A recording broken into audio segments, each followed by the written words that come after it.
This is a geological compass, an essential tool for geologists and geoengineers.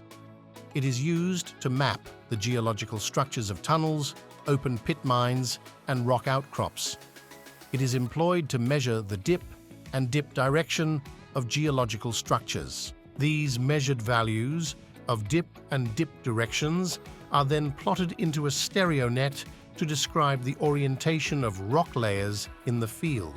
Two types of geological compass are shown here. These are the Brunton compass and Freiberg compass.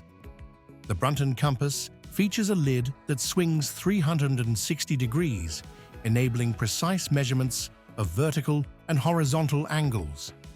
This design facilitates the easy alignment of compass with geological surfaces.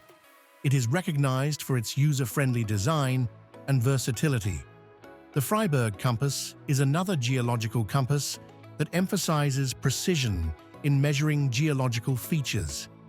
It allows for the measurement of dip direction and dip in a single step, which enhances efficiency in fieldwork. The Freiberg compass is noted for its precision and efficiency in measuring geological structures. The geological compass is made up of the cap, main body, and sighting arm. Each part contains different components. The cap is connected to the main body with a hinge. It contains a mirror with a pivot line, elliptical sighting window, and sight. The main body contains magnetic needle, round level or bull's eye, long level or clinometer level, clinometer scale, clinometer arm, lift pin, and azimuth scale.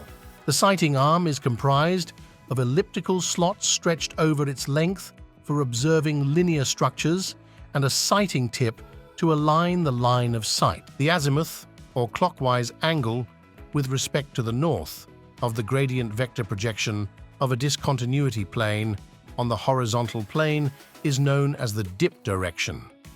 Follow the following steps to measure the dip direction.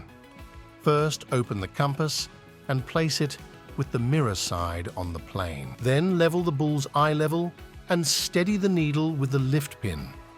The dip direction is the azimuth on the dial indicated by the needle. In this case, the dip direction is 200 degrees. The dip is the angle formed by the horizontal plane and the rock structure, and it represents the structure's inclination.